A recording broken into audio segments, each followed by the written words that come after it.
All right, hey everyone, I propose we get started. The first bake-off has begun. You should have gotten an email from Piazza. I think I'll just go through my posting really quickly in case any questions arise. I think it's straightforward, but let's just make sure everyone is clear on this because the time window is tight. You just have until Wednesday at 4:30. So here's the procedure. The test data are at this link. So download that and unzip it, and then move the whole directory into your WordSim data directory, whatever you have set for WordSim home in the homework notebook. It's probably just data WordSim. So move the data in there so your system can find it. That's step one. And note this, move the directory, not just its contents, unless you want to have to fiddle with this reader code. Then open your completed Homework 1 notebook. You should have already submitted that, but now you're going to add to it. Find the cell near the bottom that begins with enter your bake-off assessment code into this cell. Let's call that the bake-off cell. And then you just paste in this blob of code here. It's just two new readers. You can tell that these data sets are the mturk 287 data set, which I think in this literature is thought of as a relatedness data set, and Simlex 999, which I think is a similarity data set. So if your own model favored one or the other kind of problem, well, it's evenly matched here because we're going to macro average the score from these two test data sets. And you can see here I've gathered the two readers into this tuple called bake-off. So that's step one.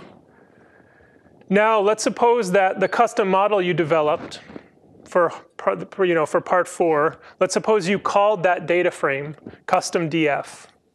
Then all you have to do is in the bake-off cell at the very bottom, so it prints out, enter this code where custom DF is the model that you're evaluating.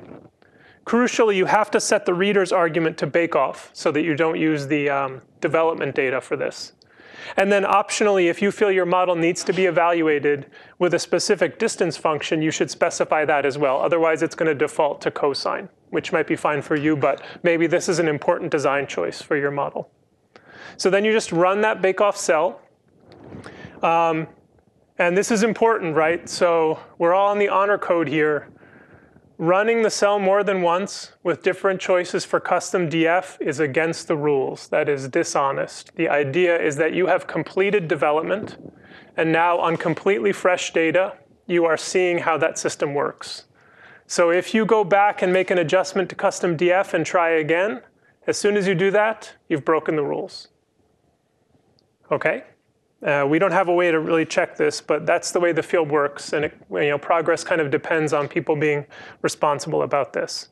So run that code once, and then to help us see whether we can reproduce the results that you got, in the cell right below that, this is step 5, just enter the macro average score that you got so that we can, if we rerun your system, compare against that and maybe contact you if there's a big discrepancy or something. Having done that, you just upload the notebook to Canvas. And if your system, as in the Homework 1, if it depends on external code or data, things that won't be in our course environments, then put it in a zip archive and upload that as well. And then you're done.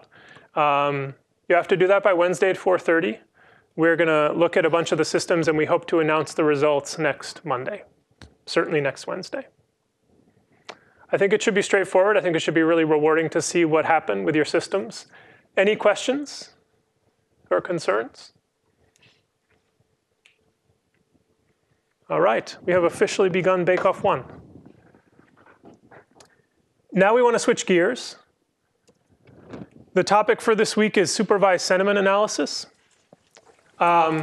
I'm going to try to do a bunch of things with this unit. So as you can tell from this overview here, and by the way, the slides are posted, so feel free to download them. And as before, they include a bunch of code snippets that I think will be useful for you in terms of taking the material and turning it into code that you can use for your homework and for your bake-off submission. And I'm going to leave some time at the end of the day today to introduce the next bake-off and the homework so that you guys feel like you can get started right away on these problems. What I'm going to be trying to do for these two lectures is, first of all, introduce sentiment to you in a kind of general way, because I think it can be a wonderful source of projects. There's lots of great data, And I'm going to argue for you that I think the sentiment challenge is a deep NLU challenge. Some people regard it as kind of superficial, but I think with some serious thought about this, we can see that this is a kind of microcosm for everything in NLU.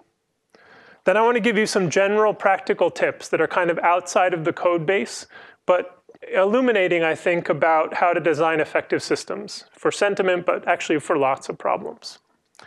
Then we get down to the nitty-gritty. I'm going to introduce the Stanford Sentiment Tree Bank, which is kind of our core data set for this unit. That should be pretty fast. The main thing that I want to do with you is make sure you feel comfortable working with this code in 4 here, sst.py, which is a module that is included in the course repo.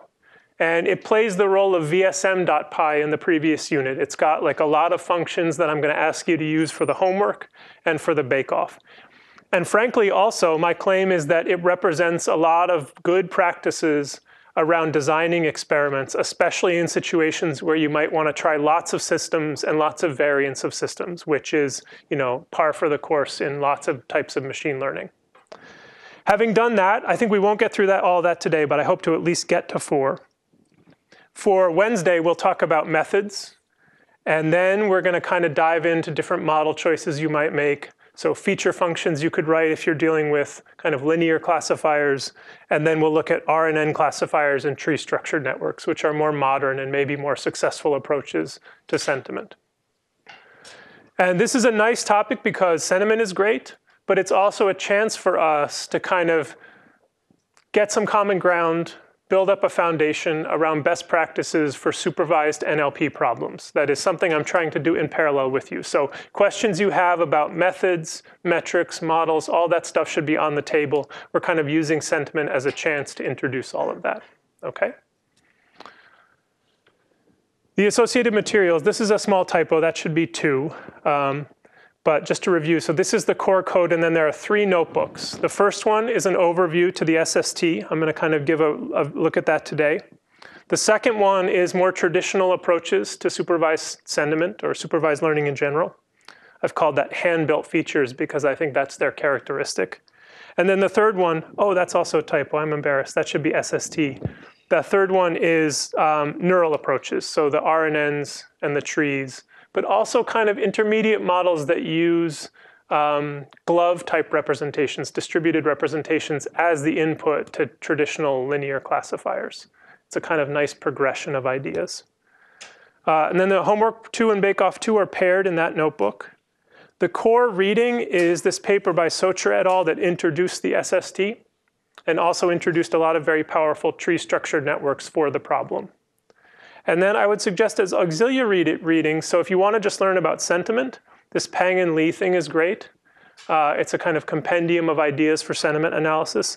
And then Goldberg 2015, that's different. That is a really nice primer for doing deep learning in NLP. It kind of unifies in notation and in concepts a lot of the models that you'll encounter.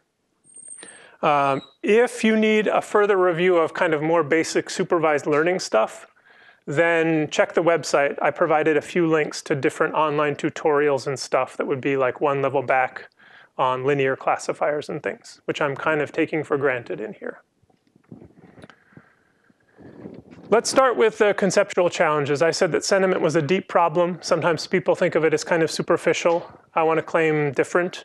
So, just as an exercise, let's ask ourselves the question, which of the following sentences express sentiment? And what is the sentiment polarity, positive or negative, if any? There was an earthquake in California.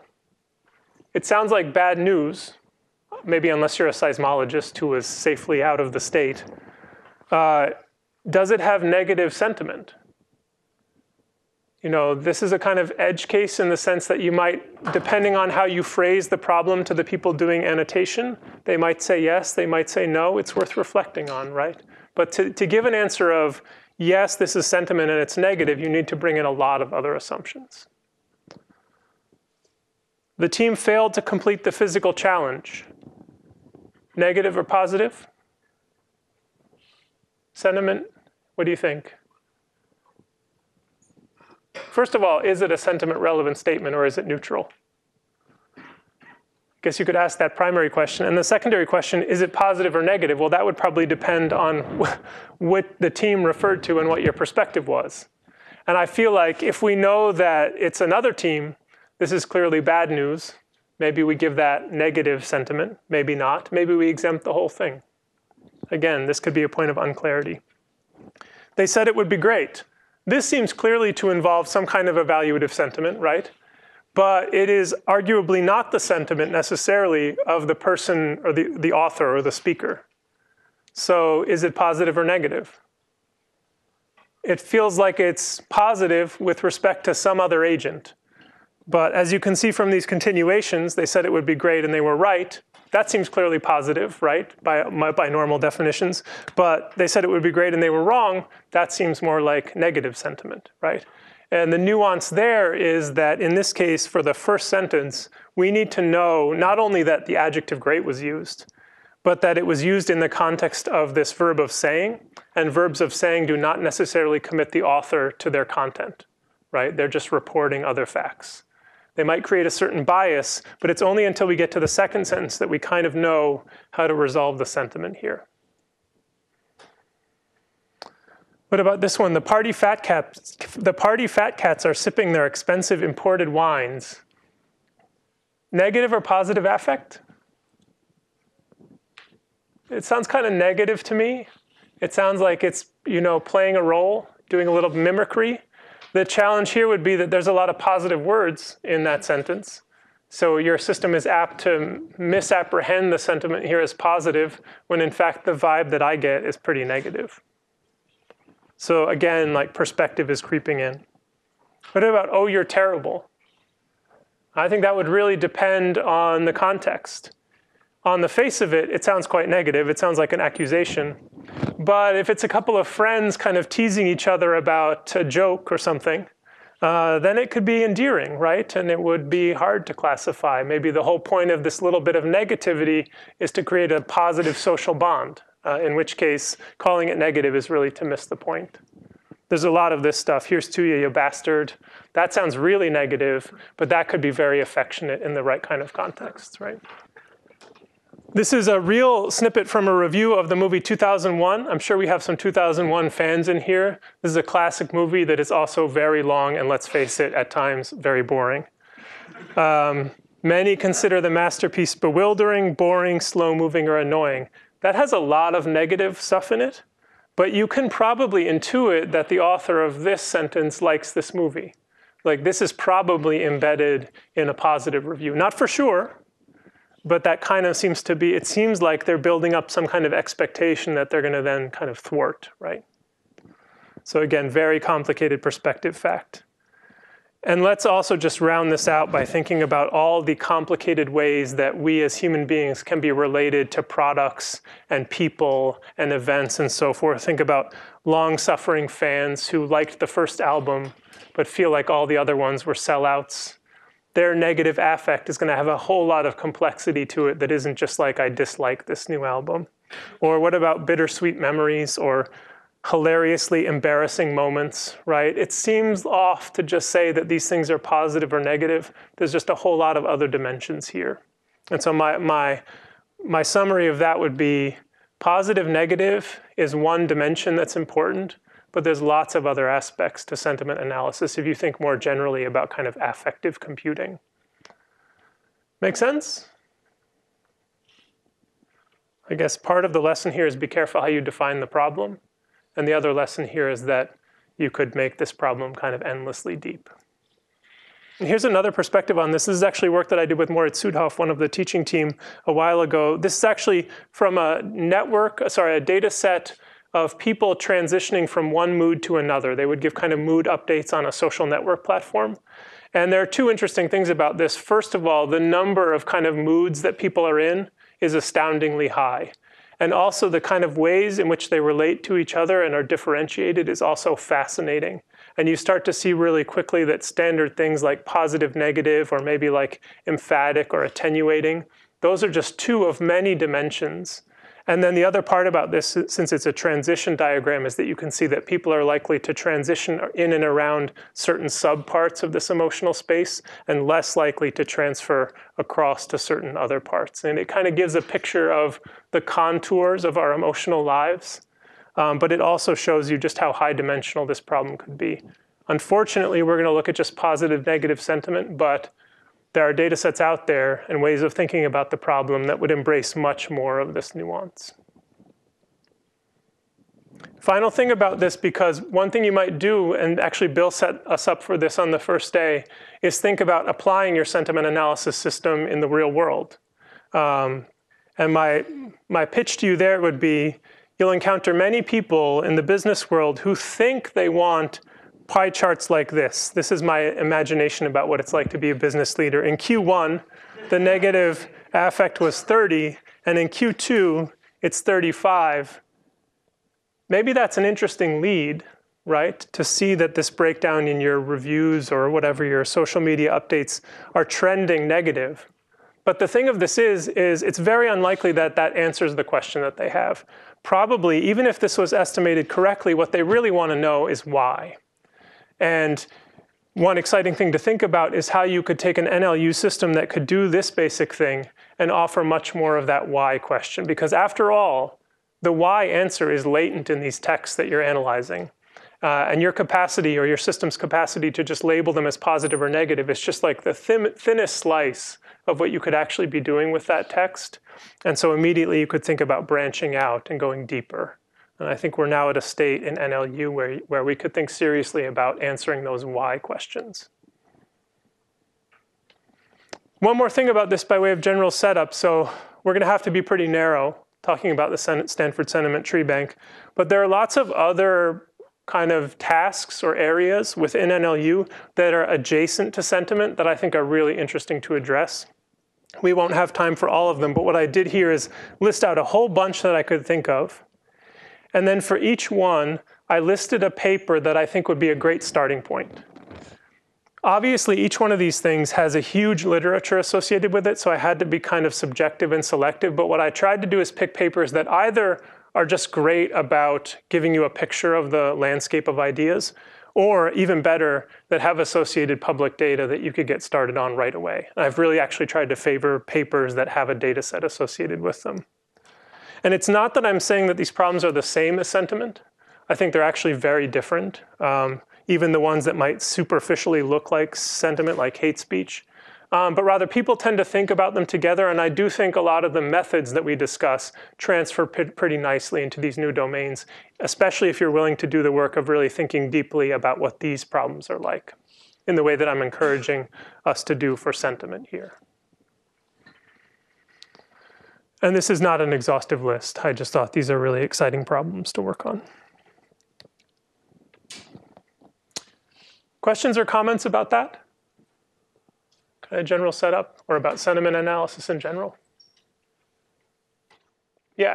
What would be a possible architecture for doing something similar to what you described with, like, say, given a review, try to figure out why the review is positive or negative, like, say, expensive as a category, or, like, good food is another category, and say it's like restaurants in this hypothetical. I think you're already on the right track, right? Take this review that has 4 stars associated with it and see if we can get down to the level of which aspects are being highlighted. Maybe some of them are negative. There are some data sets that give you that kind of multi-aspect sentiment, but it might be a kind of latent variable that you want to try to induce with some uncertainty. Yeah, it's a great question. How about some general practical tips? I think these are interesting. They don't necessarily apply to the SST because of its unique characteristics, but this is good stuff to know about in general, I claim. First, some selected sentiment data sets that we won't get to look at. Here's a whole mess of them. What I've tried to do actually is favor either data sets that are massive, like the 2 Amazon ones, one released by Amazon and one by Macaulay, who is a postdoc here. Those are both truly enormous and offer breakdowns by product and by user and some other interesting metadata so that you could use them to do some sentiment analysis that also brought in other kind of contextual predictors, and you could certainly work at scale. Like if you wanted to build your own word representations the way we did in the first unit as the foundation for your project, these data sets would support that, which I think is very exciting. And Rapier is also like that, also really large. Bing Liu has released tons of data sets about sentiment, and they range from just like 30 million reviews up from Amazon that he got somehow, on down to kind of what you were keying into, which is like annotations at the level of aspects of cameras. So you could do much more fine-grained work. With Andrew Moss, I released a data set up here that gets a lot of use. This might be a good kind of development data set for you. It's pretty big. It's got a mess of reviews that are unlabeled for developing unsupervised representations. And I think it's a pretty easy problem as they go. Also, this one is different. So I was involved with this work as well. Sentiment and social networks together. I think this is a really exciting extension. And if you've done work on kind of like social network graphs or knowledge graphs, it's really cool to think about combining them with textual sentiment analysis. We did that in that paper there, West et al. And we released a data set of people who are running for office on Wikipedia. And all those discussions are public, and a lot of them are evaluative. And so we have this network of people, and we also have all these evaluative texts, and we brought them together. And then finally, the SST is one we're going to look at. You have other greatest hits in mind, data sets you've worked with for sentiment? This isn't exhaustive. I just thought these were cool ones, basically.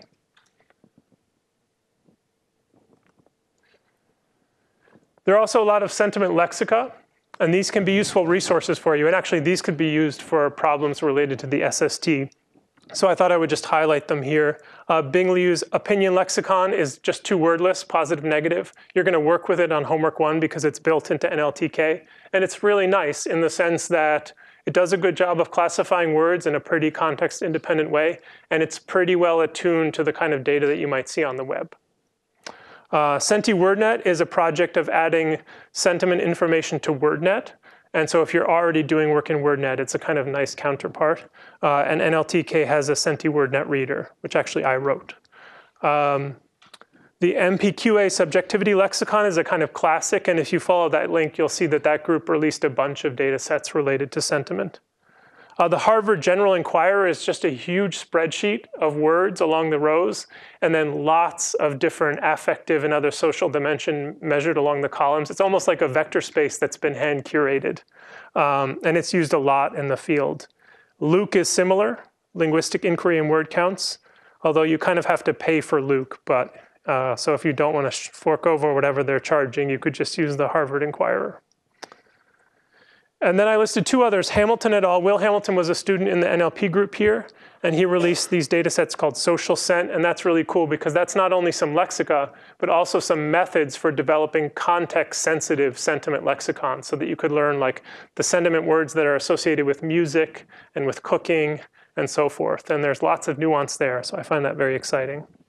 And then finally, this is just a big human-developed, so human-annotated, it's kind of like an experiment, a huge lexicon of scores for different words along a few different affective dimensions. And I've worked very successfully with this final one in the past. I think I won't spend too much time on it, but I do have this slide here that shows that for those classic lexica, what their relationships are like so that you could figure out whether or not it's worth bringing 2 of them in, or you could concentrate on just one. And I've done that by quantifying not only their overlap, but also the number of places where they disagree on sentiment. I think I won't dive into this, but it's there for you as a resource if you decide that you're going to bring these things into your systems. Let's do a few nuts and bolts things too. The first one I wanted to start with is just tokenization, because I think people tend to default to default tokenizers.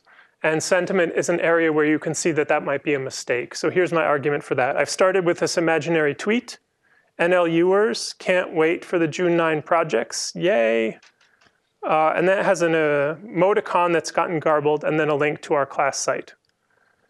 So the first thing you might want to do as a pre-processing step is fix up the HTML entities that are in there so that it looks better, and so that you can recover this emoticon. But this step here, it's very common to encounter text like this, and you might want to check to see whether it's worth fixing those up.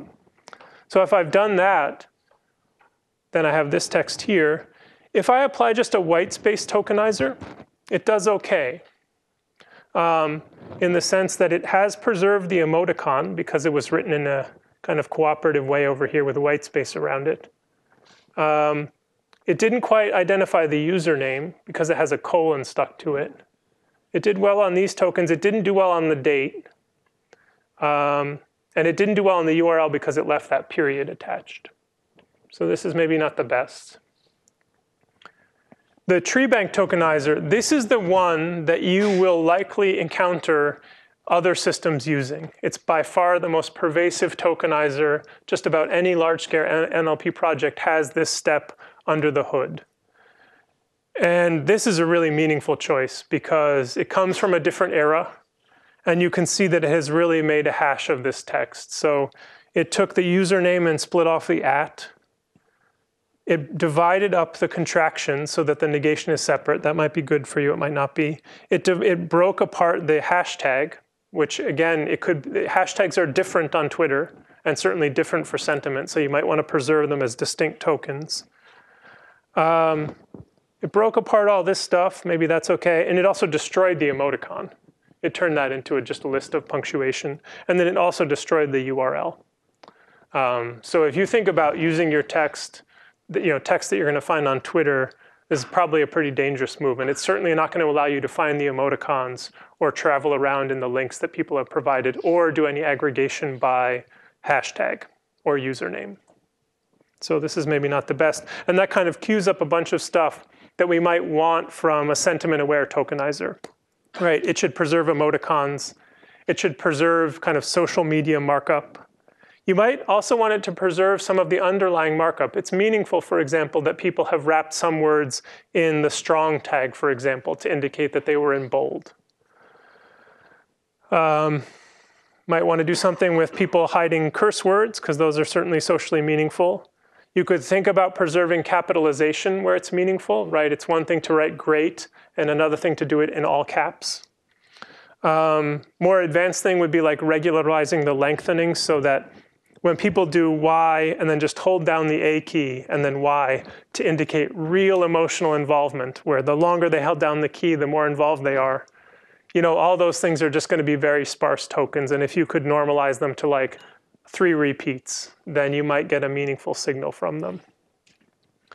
And then you could think even further down the line about capturing some multi-word expressions that house sentiment like out of this world, where none of the component parts are going to look sentiment-laden, but that n-gram there is certainly going to carry a lot of information. And NLTK also has this tokenizer here, which again I wrote, or at least wrote the core of it, that does pretty well on these criteria here. So if you're working with social media data, I'd certainly argue for this one over the TreeBank one, for example. And here's what you might hope that the sentiment-aware one would do. It would preserve the username and the hashtag. This one also does the date, which can be nice. It gets the URL and the emoticon, and it regularized this. And I can quantify that a little bit. So I'm going to report on some experiments. And what I've done for these experiments is just take a whole mess of open table reviews and fit a simple like softmax classifier to them with different amounts of training data. I'm always testing on 6,000 reviews, but here it goes from 250 training texts to 6,000. The gray line is white space tokenization. The green line is TreeBank, and the orange is sentiment-aware.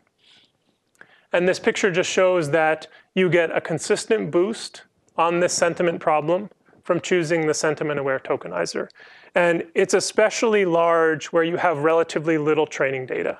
And that makes sense because those are the situations where you want to kind of impose as much of your own bias on the data as you can, assuming it's a good bias because your system doesn't have much to work with. Whereas by the time you get to 6,000 reviews, these differences have been minimized. And just to round it out, what I did here to test robustness is train on open table reviews, again, from 250 to 6,000. But I tested out of domain. So I tested on IMDb reviews. And it's the same kind of picture. The performance is more chaotic because of the out of domain testing. But I think pretty consistently, it's worthwhile to do this sentiment-aware tokenizing. The orange line basically strictly dominates the others. Make sense? Questions or comments about the tokenization stuff? Maybe I've convinced you. How about stemming? People ask me all the time about whether they should be stemming their data. So stemming is heuristically collapsing words together by trimming off their ends, typically. And the idea is that this is helping you kind of collapse morphological variants. I think that's what people are always imagining, that it will take like thinks, thinking, and smush them together into think. And you'll get like less sparsity in your data and therefore more clarity. There are 3 common algorithms for doing this, all in NLTK: the Porter stemmer, the Lancaster stemmer, and WordNet. And my argument for you here is that Porter and Lancaster destroy too many sentiment distinctions for you to want to use them. Actually, I think that applies outside of sentiment. The WordNet stemmer, on the other hand, it doesn't have these problems because it's much more precise. But then again, you might think it's not worthwhile when you see exactly what it's doing. Porter stemmer. What I've done here is, the Harvard Inquirer lexicon that I mentioned before, it has categories for positive and negative. It writes them without e's for some reason. And what I've done here is just give you a sample of words that are different according to their Harvard Inquirer sentiment, but that become the same token if you run the Porter stemmer. So defense and defensive become defends. Or extravagance and extravagant become extravaga. Or affection and affectation both become affect. You can see what's happening here. Real sentiment distinctions are being destroyed by this stemmer. Yeah, tolerant and tolerable, toler. Temperance and temper both become temper. Here's the argument for the Lancaster stemmer. I actually think this is even worse. So again, positive and negative, and when you Lancaster stem them, this is to the point where like fill and filth both become the same token. Or call and callous. Truth and truant, for some reason, both become TRU. I think you're doing real violence to your data quite generally, frankly, by running these stemmers. But for sentiment, you're obviously going to be losing a lot of important information. The WordNet stemmer is different. So what the WordNet stemmer is doing is you need to give it a string and a part of speech. And then it will use its very high precision lexicon to collapse them down into what you might think of as a base form. So it does do the dream thing for sentiment, which is that like exclaims, exclaimed, and exclaiming all become the same word. It doesn't do it for noun forms. And then on the flip side, it does collapse all comparative and superlative variants of adjectives down into their base form. So it's doing it with very high precision. If it's not in the lexicon, it's not going to do anything to your word. I think this is fine to do. It's just quite costly to do it at scale. It's probably not worth it in general for collapsing these if you have sufficient data. And then for sentiment, you might regret actually having combined together happy and happiest because they're different in terms of sentiment.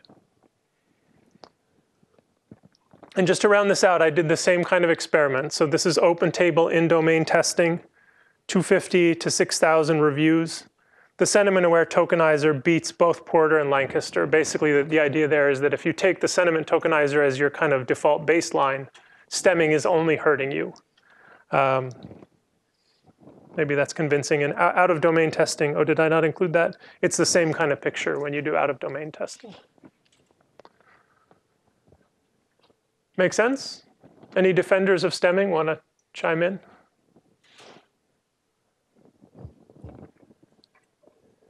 Part of speech tagging. Oh, yes. Just a question, actually. When would you prefer to use these kind of approaches for pre-processing versus character-level models? That's a great question. One thing I'll say, and that you'll see emerge later in the course, is that the move to, first of all, sequence models, because they process all these things in the context of what came before and maybe after them, and then also analyzing down to the character level, has made these decisions in some cases less important. Right, so a lot of these newer models can recover from a bad tokenization scheme because of all the contextual modeling that they're doing. Overall, I say this is a great development because whatever you think about my sentiment-aware tokenizer, even it is probably not getting a perfect read on exactly what the unit should be. But I would still say that it's probably worth your while to start all these systems in a reasonably good place, even if these differences are becoming minimized. Yeah? How do algorithms, stemming algorithms work on misspelled words? How does stemming relate to misspelling? How do they work on misspelled words? Because like when it's sentimental, where it won't understand what this misspelled word relates to, like when it just let it go, like. The stemmers are going to do what they do. When you look at them, they're just basically huge regular expression mappings. So they don't care about misspellings because they don't actually even care about word identity that much. For newer methods, misspellings, this kind of a related point, if you have distributed representations and you have a common misspelling, it's likely to have a very similar representation to the one that's spelled correctly, in which case those systems, one of their selling points is that they gracefully recover from that stuff. And therefore reduce the need to like run a spell checker as a pre-processing step. And the other side of this is, and I think you can see that in these plots, like this makes it especially clear, I think. The more data you have, the less these choices are going to matter, because the more your system is going to be able to uncover or recover from this bad starting point. It's when your data are sparse that these choices really matter. Part of speech tagging could help with sentiment. That's my first pitch here, because there are a number of cases in the English lexicon where two words with different sentiment are distinguished only by their part of speech. So arrest as an adjective, like as in it's arresting, I guess, that's positive, but arrest as a verb, according to the Harvard Inquirer, is negative. Fine, that's a clearer case. So it's a fine idea, that's a positive thing, but to incur a fine, that's the noun version, that's typically negative. So it might help you to create distinctions by part of speech tagging your data and essentially considering every unigram to be its word form and its part of speech. That's the first pass here, and that's some evidence for it. But even that, sentiment distinctions transcend part of speech. Here I've got a bunch of cases from SentiWordNet where one and the same word with the same part of speech has different sentiment. So mean could be that you're mean as in, you're not nice to people. But a mean apple pie is a good apple pie. Or something could smart, that might be bad, and that means it hurts. But somebody being smart, that's a positive thing. Serious can obviously mean different things depending on the context. That's something I experience a lot in my life. A serious problem might be a good one or a bad one, depending on your perspective, and so forth. So I don't have an answer here except to say that even adding as much pre-processing as you can think of is not going to fully disambiguate the words in a way that aligns with sentiment. That make sense? I don't know. That's a kind of ambiguous thing here, though. Like, is part of speech tagging worth it as a pre-processing step for sentiment? It's not so clear to me. That's a kind of empirical question. This is really powerful, though. And again, this is a heuristic thing and an intuition that we'll return to in the context of the SST. And this is just simple negation marking.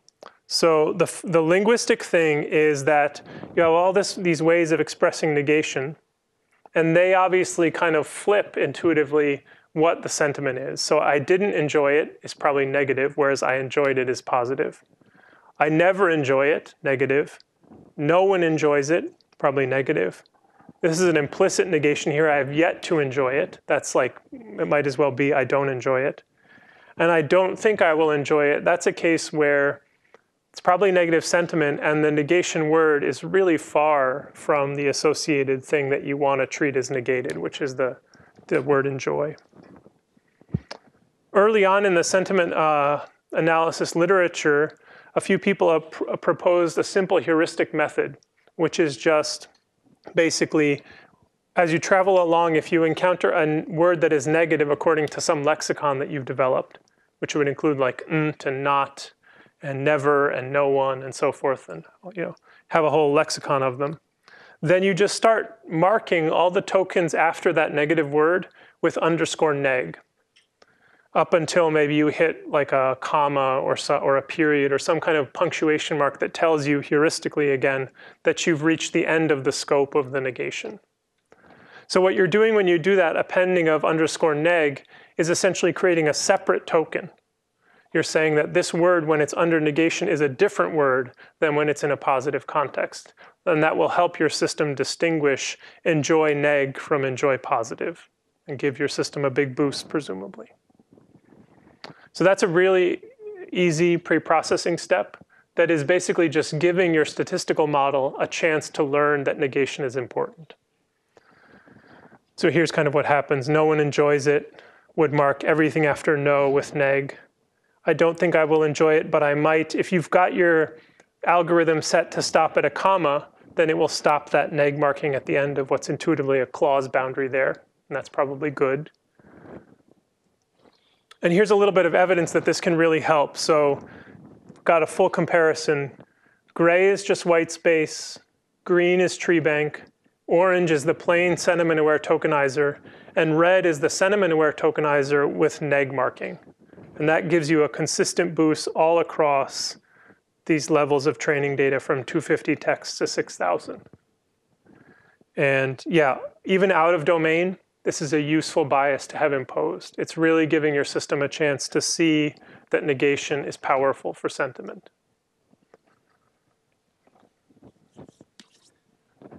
That make sense? Is after the post-processing, what model is consuming the data? I just used a simple softmax classifier. I noted it down here, which is just a pretty good standard linear model. And that's really it. It's just a bag of words classifier. It's just that when I've done the neg marking, this bag of words has been kind of annotated in this clever way.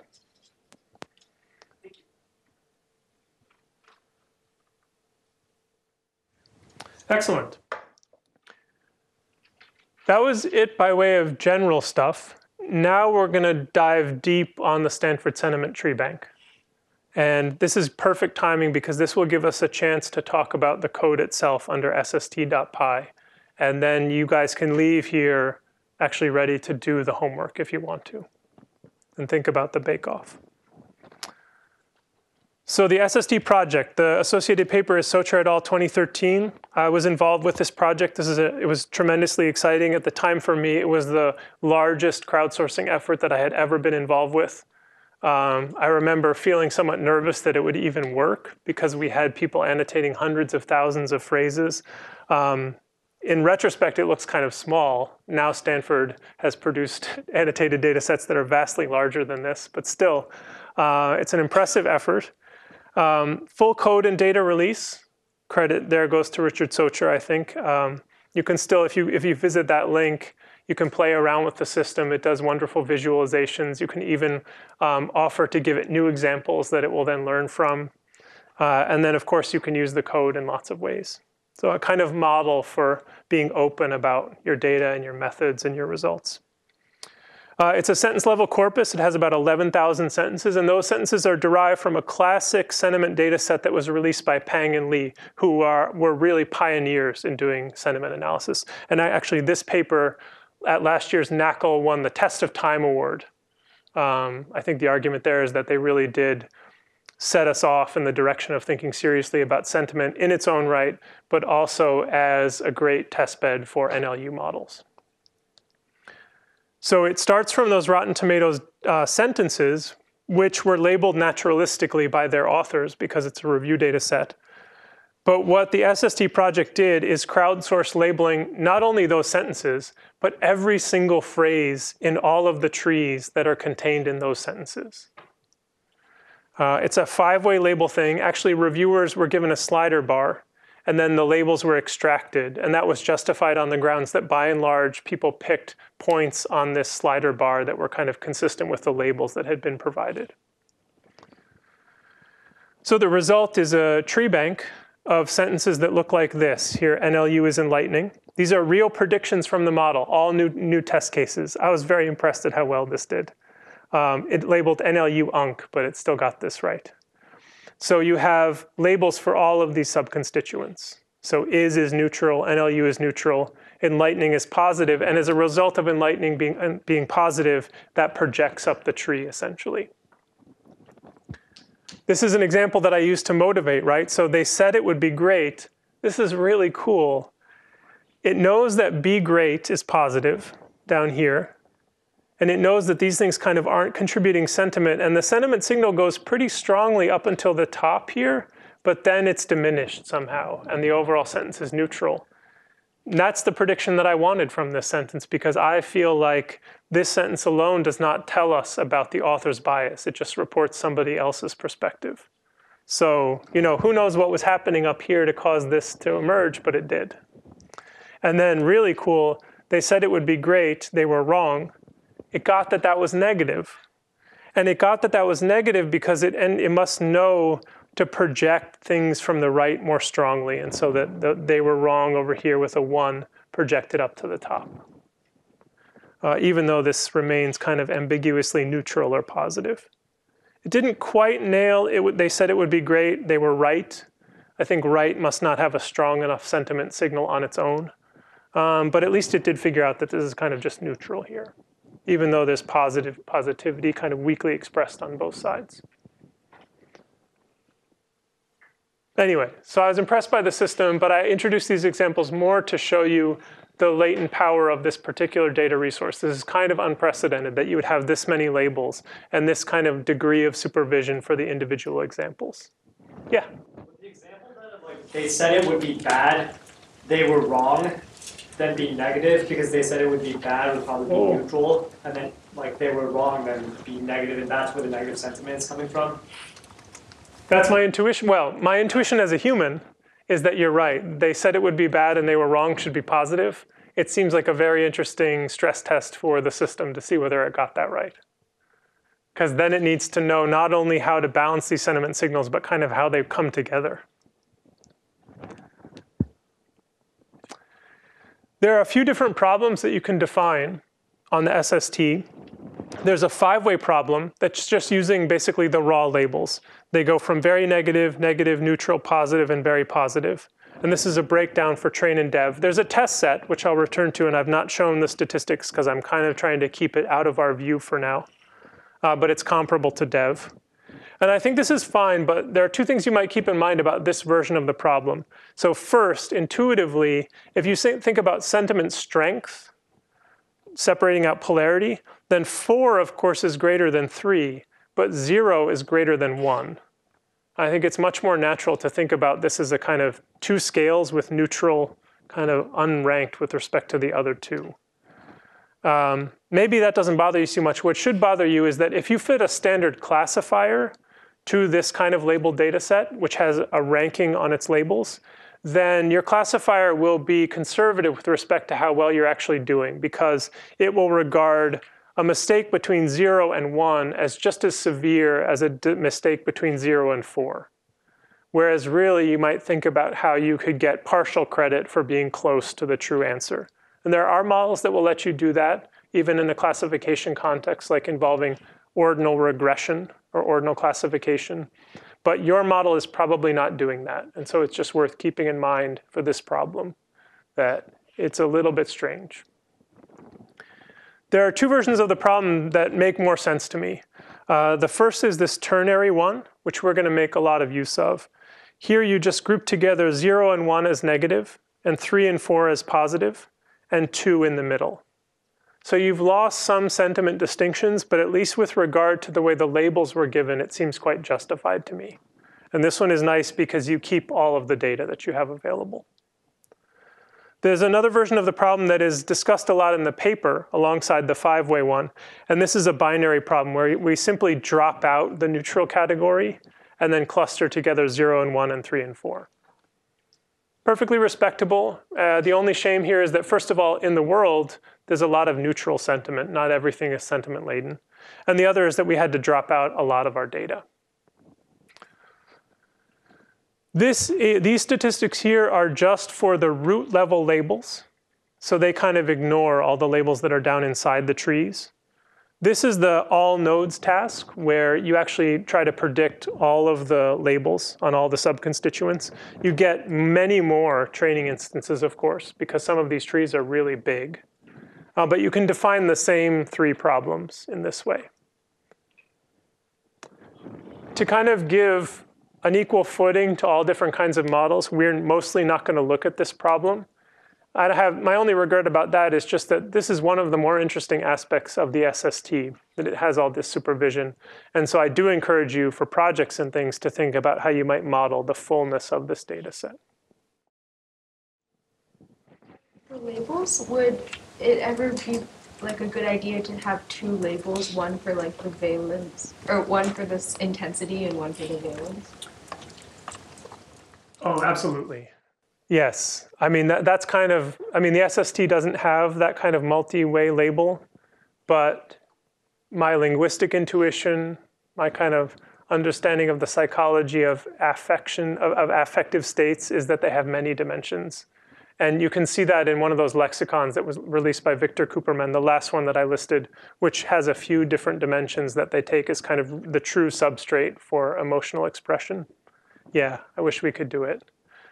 Here they've all been collapsed into a single scale, though.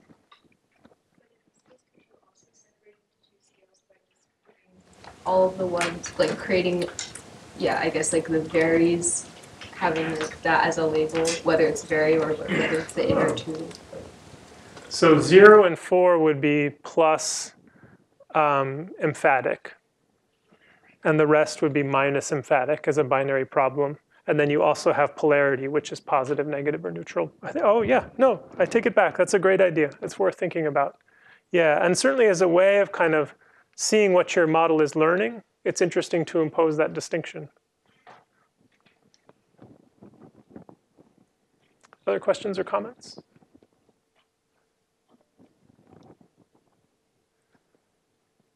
Great. OK, let's dive into the actual code.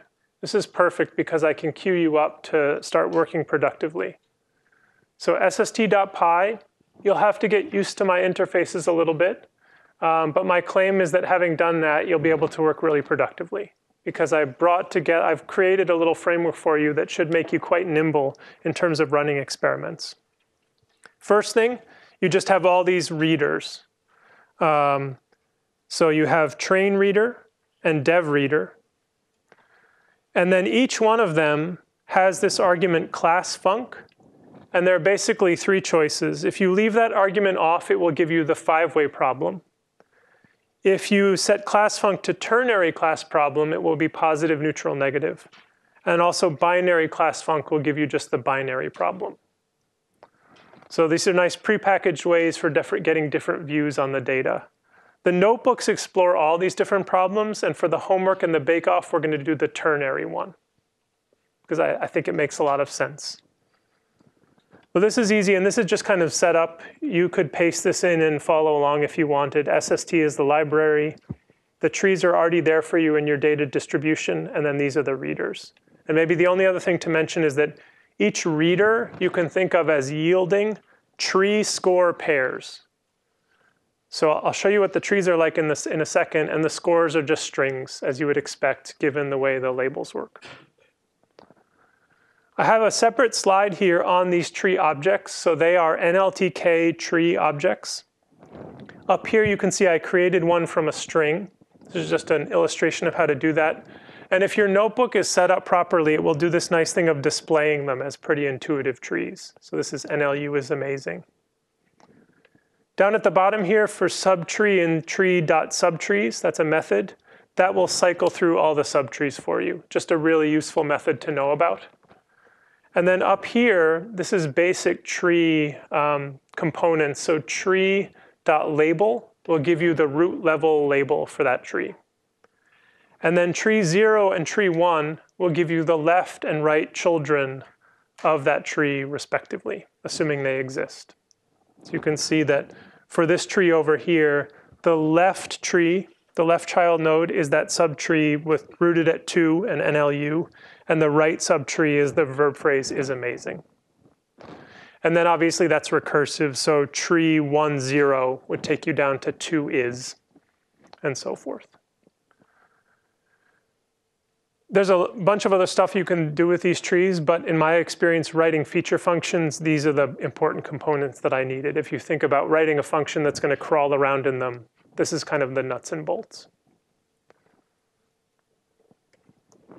Okay, we'll build up this framework in 3 steps here. The first is this notion of a feature function. And this is a very simple example here. This is a kind of bag of words feature function. All the functions that you write, all the feature functions, should take a tree as input. And so if you think back to the readers, right? Readers are yielding tree score pairs. It's going to operate on the left value of those pairs, the first one. And it needs to return a dictionary where the values in that dictionary are counts or booleans. And they could be real valued as well. So like integers, counts, integers, floats, and booleans. And that's kind of the contract, right? You can write any feature function that will be any function of individual trees as long as it returns a dictionary. And what I've done here is do tree.leaves to get all the, just the lexical items. So I'm not really making use of the tree structure. And then counter here just turns that list into a dictionary where the elements have been counted. So that's a nice, really quick way to do a bag of words feature function. And I've shown you, I created that same tree. NLU is amazing down here. Unigrams phi of that tree yields this dictionary. Does that make sense? This is something that you'll want to make a lot of use of. I'm assuming that part of your bake-off and part of your homework will be writing interesting feature functions. And you can do whatever you want inside here as long as it's tree to dictionary. Any questions about that?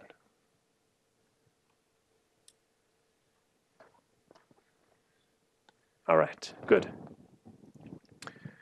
Next step, model wrappers. So this might look a little redundant at first, but bear with me.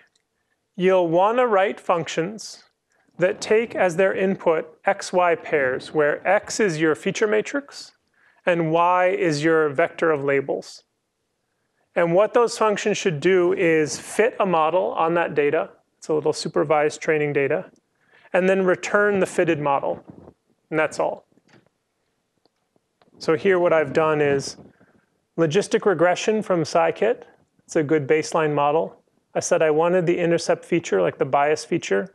I specified solver and multi-class equals auto just so it wouldn't issue its warnings. It seems to be in the habit now of issuing warnings about those changing or something. And then I fit the model, crucially. You have to remember to fit the model in here, and then it gets returned.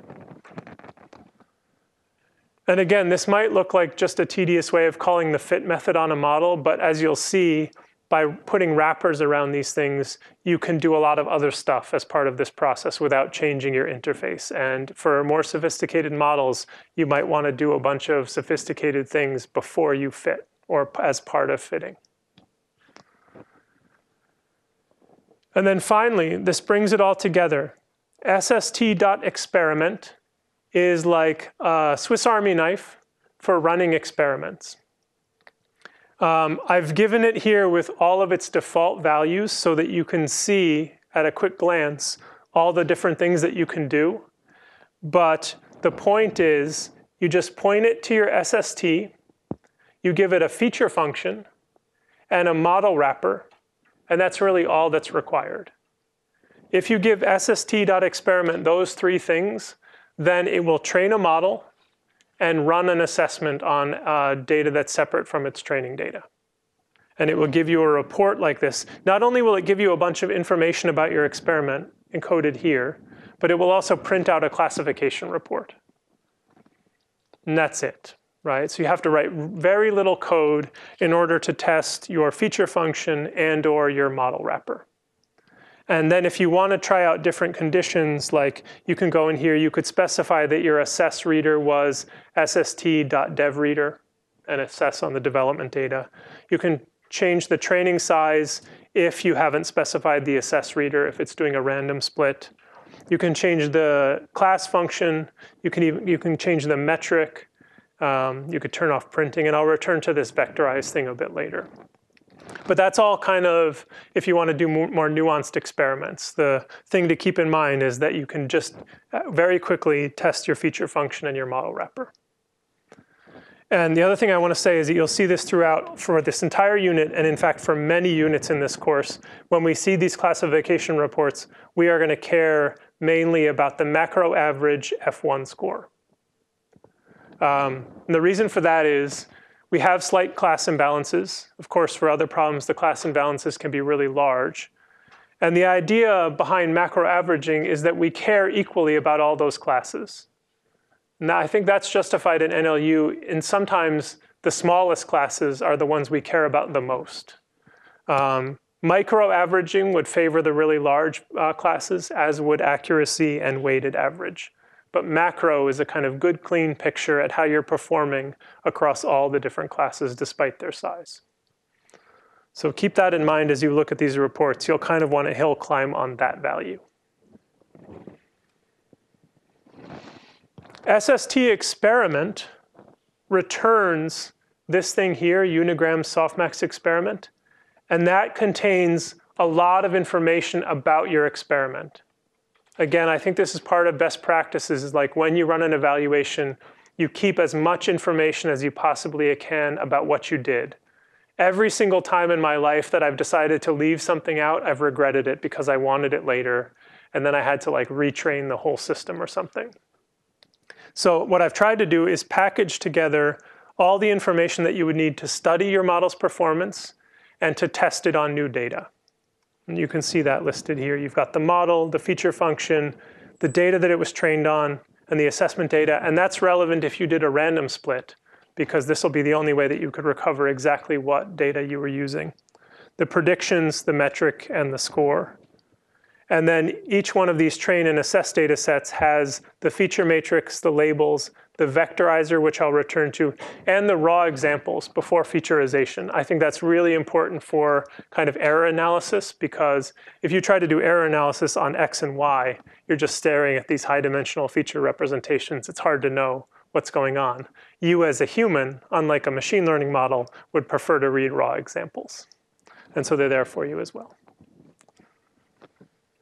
So this kind of brings it all together. This is, on one slide here, a complete experiment testing bag of words on a logistic regression model, right? So set up SST home, phi returns the dictionary counting the leaves. This is that simple fit model thing, and then experiment sst.experiment just runs that. I didn't show it, but it would print that report and give you all your experiment information. Does that make sense? It's kind of like, let's do experiments without a lot of copy and paste, without a lot of like just repeated cells that do basically the same thing. I'm hoping that in a notebook, you could use this to kind of reconstruct or to conduct a series of experiments and study them without having a huge mess. That's the core of it. Let me say one more thing. And then, well, actually, we have time for a few more. There's one more glimpse. I want to give you a glimpse about what's happening under the hood.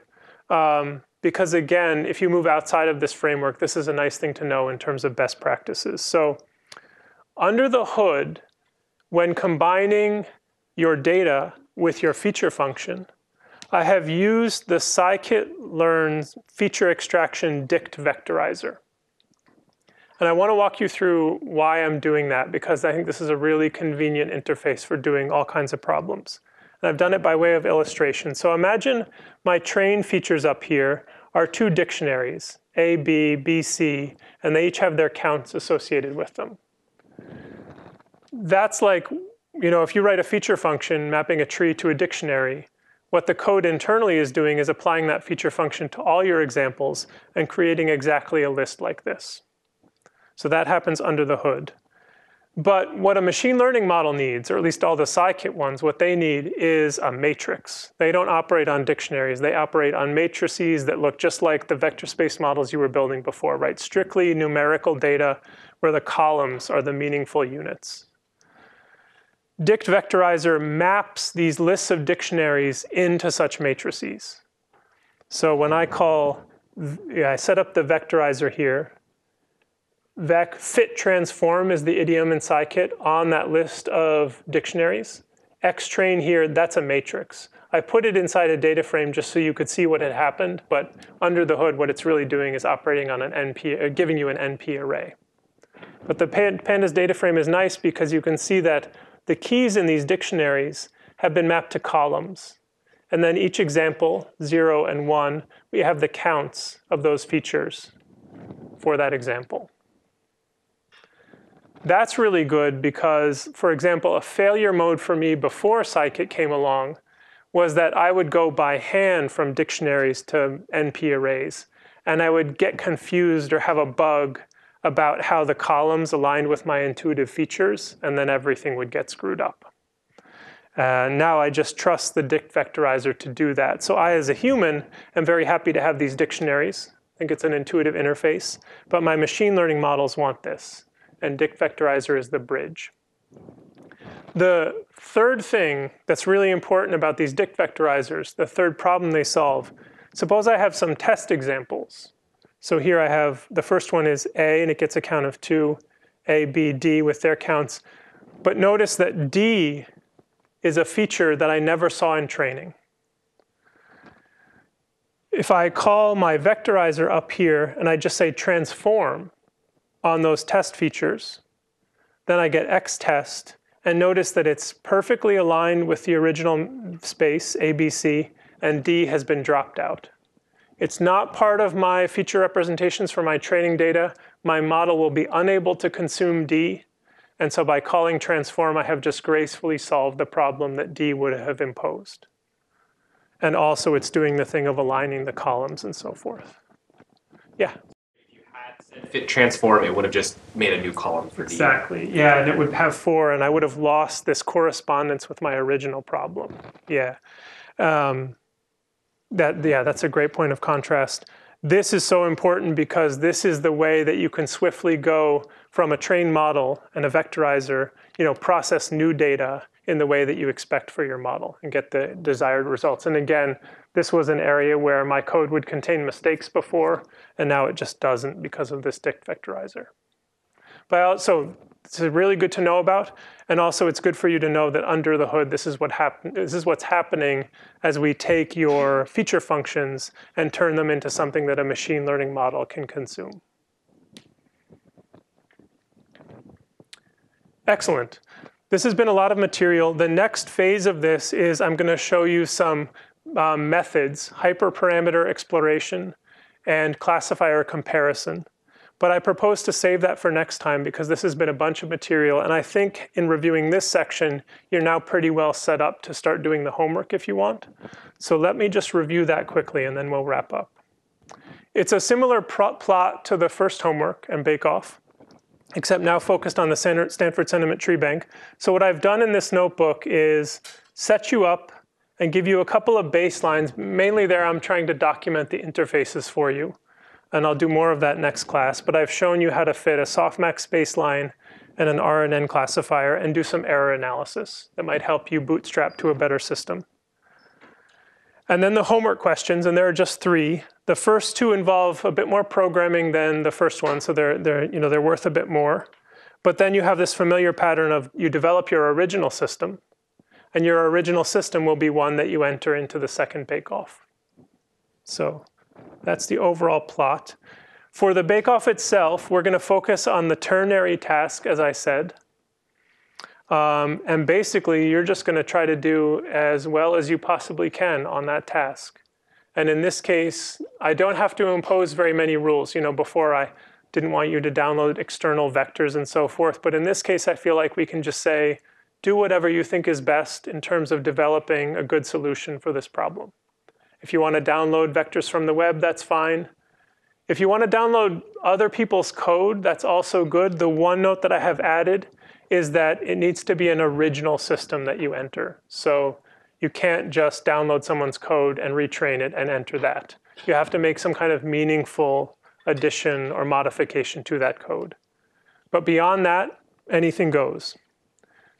Except for the fact, of course, that again, here now we are really on the honor system. For the first one, I could withhold the test data. But in this situation, the test data are just the test distribution, which you all have in your data folder already. So we're completely on the honor system, just like we would be if we were publishing, to do all our development on the dev set and only use the test set for that very final phase when you actually submit your system. Okay? Yeah, I think that's it. You know, this softmax baseline is the one that I just showed you, and I run the experiment. And here I'm using the dev reader for development. So this is the kind of setup that you'll be defaulting to. Next time I'll show you, there's a few little tweaks that you need to make to do deep learning models in this framework, but it's really easy, so I'll show that to you next time. Giving you some tools for error analysis.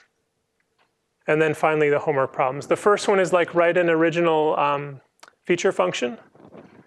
The second one is a kind of transition into the world of deep learning.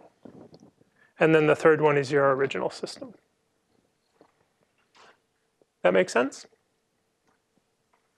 All right, it's a bit early, but I propose that we stop here. Next time I'm going to finish this lecture, and then I hope to leave time for you to do some of your own hacking so that I'm sure that you leave here on Wednesday feeling like you can complete the homework. The time window here is tighter, so that's really important.